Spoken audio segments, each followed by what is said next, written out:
BNP তো ওই যে বলতে বলতে আমার এখন খারাপই লাগে, কারণ আমি নিজেই মনে করেছিলাম এই দলটা হয়তো মধ্যপন্থার একটা রাজনীতির এই পরিবর্তিত সুযোগে, যেহেতু অন্য কোনো বড় দল নেই, তাদের একটা সুযোগ তৈরি হয়েছে এবং তারা তো জিতেই বসে আছে এমন একটা ভাব। কিন্তু যেখানে তাকাই সেদিকেই তাদের হার দেখি। শেষ পর্যন্ত চাকসু নির্বাচনেও তারা হারলেন, রাকসুতেও তারা হারবেন, যেখানে যা হবে সবটাতেই তারা হারবেন।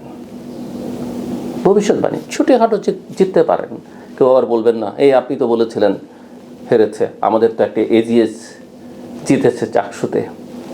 সরি, ওই জেতা তারা জেতা মনে করতে পারেন, বলতেও পারেন। শিবির যেখানে ভিপি জিএস সহ মূল দুটো পদ সহ 24টা জেতে, সেখানে যদি একজন এজিএস নিয়ে সন্তুষ্ট থাকেন আমার কিছুই বলবার নেই। আবার নির্বাচন নিয়ে আপনি অভিযোগও করতে পারেন। খেলা শেষ হয়ে গেলে আপনি যদি আগেই বোঝেন যে এই খেলা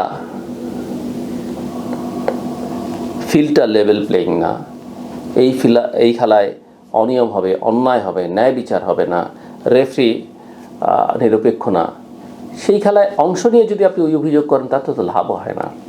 এরকম নির্বাচনী অনেক অভিযোগ ইন্ডিভিজুয়ালে করেছেন অতীতে। সংসদের মেয়াদ শেষ হয়ে গেছে, তারপর তিনি রায় পেয়েছেন।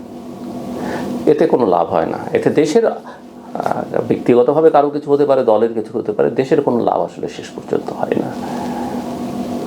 আপনি হয়তো আবারও জাতীয় সংসদ নির্বাচনও ফল প্রতিকূলে গেলে অভিযোগ করবেন, সেই অভিযোগে কার কী লাভ হবে? কারো কোনো লাভ হবে না। রাজনীতিটা আসলে ঠিকঠাক মতো করতে হয়, নিষ্ঠার সঙ্গে করতে হয়, আন্তরিকতার সঙ্গে করতে হয়। রাজনীতির মধ্যে দেশপ্রেমটা থাকতে হয়, দলের প্রেমটাও থাকতে হয়, তবে দেশের ঊর্ধ্বে গিয়ে নয়। ব্যক্তির চাওয়া থাকতে পারে, কারণ মানুষ ছাড়া তো রাজনীতি হবে না, মানুষ ছাড়া দল হবে না, মানুষ ছাড়া নেতা হয় না, মানুষ ছাড়া সংসদ হয় না, মানুষ ছাড়া মন্ত্রিসভা হয় না, সেগুলো আমরা জানি।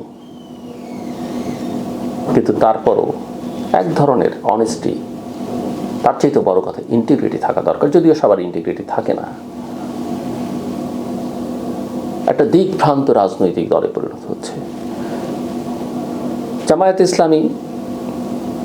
অফকোর্স তার আদর্শের সঙ্গে আমি একমত নই, ৭১-এর ভূমিকার আমি তীব্র নিন্দা করি, এবং যেই কারণে এই দলটির প্রতি কোনো সমর্থনও থাকবার কোনো কারণ আমার নেই। কিন্তু কোনো দলের প্রতি আমার কোনো সমর্থন নেই, সেটা আবার পরিষ্কার করে রাখি। তারপরে বলছি আমি, কারণ আদর্শিক এই জায়গাটাকে আমাকে বিরোধিতা করতেই হবে। তার পলিটিক্সটাকে আমি যেহেতু পছন্দ করি না, সেটা আমাকে বলতেই হবে, কারণ এই পলিটিক্সটা দেশের জন্য কল্যাণকর নয়। কিন্তু তার কিছু কৌশল আছে, তার কিছু ডিসিপ্লিন আছে, তার একটা কমান্ড অফ চেইন আছে, তার একটা র্যাঙ্ক অ্যান্ড ফাইল আছে। মোটা থেকে তার অপরাধগুলো খুব একটা বেশি চোখে পড়ে না, অ্যাটলিস্ট দুর্নীতি। এর আগে রক্কাটা সহ অন্যান্য বিষয় নিয়ে আমরা আগে বলতাম, এবং সেগুলো ঠিক ছিল, সেই সব অপরাধ। কিন্তু যেগুলো দৃশ্যমান নয়, সেগুলোকে আপনি কতখানি মানুষের সামনে আনতে পারবেন যদি আপনি আপনার নিজের রাজনীতিটা ঠিক না করেন? ওইসব দৃশ্যমান অদৃশ্য জিনিস হয়তো গবেষকরা বুঝবেন, সক্রিয় রাজনীতিকরা বুঝবেন, সাংবাদিকরা বুঝবেন, গোয়েন্দা সংস্থাগুলো বুঝবে, সাধারণ মানুষ তো সেটা বুঝবে না। আর ৭১ বিক্রি করে, ৭১ আমাদের জীবনের সবচাইতে ঐতিহাসিক, সবচাইতে মূল্যবান অধ্যায়, কিন্তু আপনি যদি মানুষকে কিছু না দেন, মানুষের মন শুধুমাত্র ৭১ দিয়ে জয় যেমন শেখ হাসিনা করতে পারেনি, আবার ৭১-এর সেই বিরোধিতা, সেই পাপ অন্যায় জামাত সহ যারা করেছে, সেটাও মানুষ কতখানি মনে রাখে, কতখানি মনে রাখবে। কারণ আমাদের মেমোরি, বাঙালির মেমোরি, বাংলাদেশিদের মেমোরি কে গোল্ডফিশ মেমোরি বলা হয়। খুব দ্রুত আমরা সব কিছু ভুলে যাই। যদিও আমরা ভুলে গেলেই অপরাধটা মাফ হয়ে যায় না, বা আমরা ভুলে গেলেই কারো কৃতিত্বটা ছোট হয়ে যায় না। কাজে আমি দেখি যে আমাদের রাজনীতি আজকে এই জায়গায় এসে দাঁড়িয়েছে এবং চরম অনিশ্চয়তা, খুবই পরিকল্পিতভাবে সুচিন্তিতভাবে দেশের স্বাধীনতা, সার্বভৌমত্ব, নিরাপত্তাকে চরম ঝুঁকির মধ্যে ফেলে দেওয়া হচ্ছে। যে প্রতিষ্ঠান এগুলোকে রক্ষা করবার জন্য কাজ করবে সেই প্রতিষ্ঠানকে বিতর্কিত করে তোলা হচ্ছে, সেই প্রতিষ্ঠানের নেতৃত্বকে প্রশ্নের মধ্যে ঠেলে দেওয়া হচ্ছে, প্রতিষ্ঠানের ভেতরে অস্থিরতা তৈরি করা হচ্ছে। আমি কারো নাম নিতে চাই না, কিন্তু এই যে আইসিটি, এই ট্রাইব্যুনাল, এর আইন, এগুলো তো নানা কারণে নানাভাবে প্রশ্নবিদ্ধ। আমরা তাদের বিচার চাই, এ কথা ঠিক। একইভাবে যেমন জামাতের নেতাদের বিচার করতে গিয়ে এই কোর্টকে ক্যাঙ্গারু কোর্ট বলা হয়েছিল শুধুমাত্র মবের দাবির প্রেক্ষিতে। সেই সময়কার সেই গণজাগরণ মঞ্চকে অনেকে হ্যামিলনের বংশীবাদক আমরা বলেছি, সবাই ছুটে গেছেন, মাফ করবেন, আমি কিন্তু চাইনি, আমি তাদের গুণগানও করিনি। আমি আজকে যেমন এই তরুণদের এনসিপির সমালোচনা যেরকম করেছি, তাদের প্রতি আমার ভালোবাসা, মায়া সবটা রাখা সত্ত্বেও সেদিন আমি গণজাগরণ মঞ্চের সমালোচনা করেছিলাম। আমার চারপাশে সবাই গেছেন, আমি যাইনি।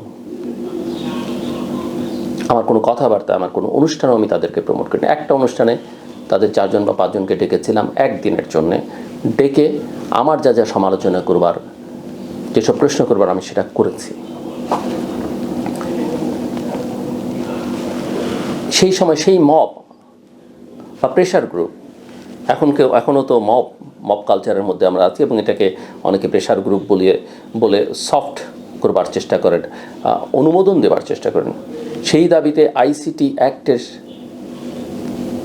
শুধুমাত্র ফাঁসি চাই এই ঘৃণা ছড়ানো দাবিতে আইন সংশোধন করা হয়েছিল। সংশোধন করে একজনের ফাঁসি কার্যকর করার ব্যবস্থা করা হয়েছিল। সেদিন আমরা সেটা সমর্থন করিনি, গ্রহণযোগ্য ছিল না। কিন্তু তারপরও বলতে হবে সেটা সংসদে পাশ করা হচ্ছে, সেটা যে ধরনের সংসদই হোক না কেন, কেমন ধরনের সংসদ আমরা জানি। কারণ 14, 18 আর 24-এর ইলেকশনের সংসদকে গ্রহণযোগ্য সংসদ বলবার কোনো কারণ নাই, যদিও 18 সংসদকে বৈধতা দেবার দায় বিএনপিরও আছে। কারণ একেবারেই বিএনপিকে শূন্যে ভাসিয়ে দিয়েছে আওয়ামী লীগ বা তৎকালীন সরকার। 60টা আসন, 6টা মহাসচিব জিতলেন, তাকে আপনি সংসদে তিনি গেলেন না। বাকিরা নির্বাচনে এরকম কারচুপি হয়েছে বলবার পরে কেন সেই সংসদে আপনারা ঢুকলেন আমার মাথায় আসে না। আবার কেনই বা সেখান থেকে 3-4 বছর পরে বেরিয়ে গেলেন সেটাও আমার মাথায় আসে না। ব্যারিস্টার মওদুদ আহমেদ জাতীয় স্থায়ী কমিটির সদস্য ছিলেন, সাবেক উপরাষ্ট্রপতি, প্রধানমন্ত্রী, আইনমন্ত্রী। তিনি প্রস্তাব দিয়েছিলেন যে 18 নির্বাচনে যারা বিএনপির সংসদ সদস্য প্রার্থী ছিলেন, প্রতিবাদ হিসেবে তারা সবাই এসে নির্বাচন কমিশনের সামনে বসুক। বিএনপির সিদ্ধান্ত ব্যারিস্টার মওদুদের সেই অনুরোধ বা আহ্বানকে কার্যকর করেনি। করলে চেহারাটা তো ভিন্ন হতে পারত, করলে আন্তর্জাতিকভাবে সেটা খবর হতো, কিন্তু হয়নি। কাজেই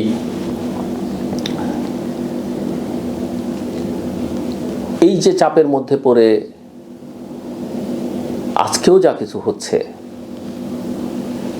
এগুলো অ্যাকসেপ্টেবল নয়। আইসিটি আমি আন্তরিকভাবে বলি এবং আমি সব সময় বলি, যারা অপরাধ করেছে তাদের বিচার হওয়া দরকার। যারা শুধু জুলাই অগাস্টের হত্যাকাণ্ড নয়, বিগত দিনে হত্যাকাণ্ড, গুম, অপরাধ, বিচার বহির্ভূত হত্যাকাণ্ড করেছে তাদের বিচার হওয়া দরকার। কিন্তু বিচারটা ন্যায়সঙ্গত হতে হবে। এবং আমি মানি বা না মানি, আপনি মানেন বা না মানেন, আইন বলে, বিচার বলে, ধর্ম বলে, কারো অপরাধ আদালতে প্রমাণিত হবার আগে যদি আপনি আইন মানেন, আইনের শাসন মানেন, তাকে আপনার ইনোসেন্ট হিসেবেই মানতে হবে। প্রত্যেকটা দেশের প্রত্যেকটা প্রতিষ্ঠানের আইন আছে। আপনি আমার আইন, আমার আচার ব্যবহার, আমার প্রিভিলেজ যদি একজন সেনা কর্মকর্তা আশা করে, সেটা যেমন সমীচীন নয়, সেনাবাহিনীর ভেতরকার যে সুযোগ সুবিধা, তার যে অধিকার, তার যে ন্যায্যতা, তার বিধিবিধান আমার জীবনে প্রযোজ্য নয়। সে ওই জীবন বেছে নিয়েছে, তার কিছু সুবিধা আছে, তার কিছু সমস্যা আছে। আমরা আমাদের জীবন বেছে নিয়েছি, তার কিছু সুবিধা আছে, তার কিছু সমস্যাও আছে। যা খুশি আমরা চাইলেই কেউই করতে পারি না। কাজে সেনাবাহিনীকে অক্ষুণ্ণ রাখতে হবে, তার ডিসিপ্লিনটাকে, তার আইন কানুনকে রেসপেক্ট জানাতে হবে। যা কিছু করবার তার অধিকার নেই, কিন্তু তার বিপরীতে গিয়ে এই প্রতিষ্ঠানীয় যা কিছু করবার অধিকার আমাদের নেই। অনেকে বলবেন সেনাবাহিনীকে ব্যবসা বাণিজ্য করে, তারা এটা করে ওটা করে, এগুলো অন্য বিতর্ক। ওই বিতর্কের নিষ্পত্তি আমরা আলোচনা করতে পারি, এবং তার দায় আবার সেনাবাহিনীকে দিতে হলে তার দায় রাজনৈতিক নেতৃত্বেরও। কিন্তু আজকে সেই বিতর্ক না। আজকে হচ্ছে এই যে ধরেন, আমি কারো নাম নিয়ে নিই বলি, এই যে যারা সেনা হেফাজতে আছে তারা অসুস্থ হতে পারে। অসুস্থ হলে যে কোনো ব্যক্তি, অপরাধী হন কিংবা না হন, বা তিনি বন্দী থাকুন কিংবা না থাকুন, তিনি চিকিৎসা নিতে যেতে পারেন। একজন চিকিৎসা নিতে সিএমএসে গেছেন, আপনি যদি বলেন তিনি ঘুরে বেড়াচ্ছেন, সেটা তো, কারণ সেনাবাহিনী তো ঘোষণা দিয়ে বলেছে এরা তাদের হেফাজতে আছে। তাহলে আপনি কিভাবে, এটা কি ধরনের প্রচারণা যে তিনি বা তারা ঘুরে বেড়াচ্ছেন? অ্যাটলিস্ট এটা তো স্বীকার করতে হবে যে এরা, আমি বলছি না যে এরা অপরাধ করে নাই, বা আমি এটাও বলছি না যে এরা অপরাধ করেছে, এটা আদালতেই প্রমাণিত হবে, কিন্তু এরা তো অ্যাটলিস্ট পালিয়ে যায়নি। অনেক সেনা কর্মকর্তা তো পালিয়ে গেছেন। তো এইটুক ক্রেডিট তো তাদেরকে দিতে হবে যে তারা আসলে নিজেরা অতটা ভয় পেলে, এবং তারা যদি নিজেরা মনে করতেন যে তারা এতখানি অপরাধী, তারা তো পালিয়ে যেতেন। অন্তত এইটুক বেনিফিট অফ ডাউট তো তাদেরকে দিতে হবে। সো আমি মনে করি, কারণ প্রত্যেকটা মানুষের একটা পরিবার আছে, যারা নির্যাতিত হয়েছেন, মারা গেছেন, তাদের যেমন পরিবার আছে, তাদের প্রতি আমার সহানুভূতি সবচেয়ে বেশি। বিগত বছরগুলোতে তাদের জন্যে আমরা কথা বলেছি, তাদের পাশে আমরা ছিলাম, তাদের দুঃখে সমব্যথী। কিন্তু অপরাধ যারা করেছে সেটা প্রমাণিত হবার আগেই কাউকে অপরাধী বানিয়ে ফেলা, আর কাউকে অপরাধী বলে আসলে প্রকৃত অপরাধীকে আড়াল করবার প্রবণতা বাংলাদেশে যেরকম আছে, সেগুলো যেন না হয়। আমরা যেন একটু সেন্সিবল আচরণ করি সবাই মিলে। সবচেয়ে বড় কথা হচ্ছে, যে কোনো মূল্যে, যে কোনো কিছুর বিনিময়ে বাংলাদেশে কোনো প্রতিষ্ঠান গড়ে ওঠে না। আমি আবারও বলি, রাজনীতি, নির্বাচন সব ঠিক আছে, কিন্তু যে কোনো মূল্যে আমাদের সবার আগে এই প্রতিষ্ঠানটিকে রক্ষা করতে হবে, সশস্ত্র বাহিনীকে রক্ষা করতে হবে, সেনাবাহিনীকে রক্ষা করতে হবে, তার মান মর্যাদা, তার নেতৃত্বকে রক্ষা করতে হবে।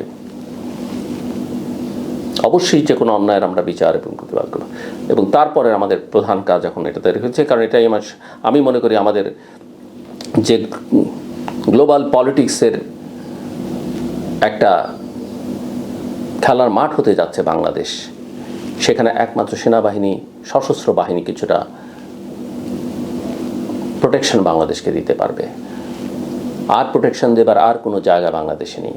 না গণমাধ্যম, না রাজনীতি, না সিভিল সোসাইটি, আমাদের কোনো প্রতিষ্ঠান নেই, বিশ্বাস করবার মতো, আস্থা রাখবার মতো কিছু নেই। আমি আবারও বলি, আমি সশস্ত্র বাহিনীর বিগত দিনগুলোতে কোনো সদস্যের দুর্বলতা, সমস্যা, অপরাধ আমরা জানি, সেগুলোর বিচার হোক, কিন্তু সেটা যেন আইনসঙ্গতভাবে, ন্যায়সঙ্গতভাবে, নিয়মের মধ্যে থেকে হয়, এবং সেটা কোনোভাবেই সেনাবাহিনী, সশস্ত্র বাহিনীকে বিতর্কিত করে নয়, অস্থিরতা তৈরি করে নয়। আমাকে আপনি সেনাবাহিনীর দালাল বলেন, সিআইএর দালাল বলেছেন, রয়ের দালাল বলতে পারেন, তাতে আমার কিচ্ছু যায় আসে না, কারণ আমার কোনো কিছুই আপনি বের করতে পারবেন না। সমালোচনা করতে পারবেন, ট্রল করতে পারবেন, বট অ্যাকাউন্ট দিয়ে আমাকে নাজেহাল করবার চেষ্টা করতে পারেন, আমার গায়েও লাগে না, কারণ আমি ভেতরে জানি। কাজে আমি চাই প্রতিষ্ঠানকে কোনোভাবেই স্পর্শ করা যাবে না, এবং তার সঙ্গে সঙ্গে আমাদের প্রধান কাজ নির্বাচন আয়োজন। এইসব নাটক, জাদুঘর, সেলিব্রেশন নয়।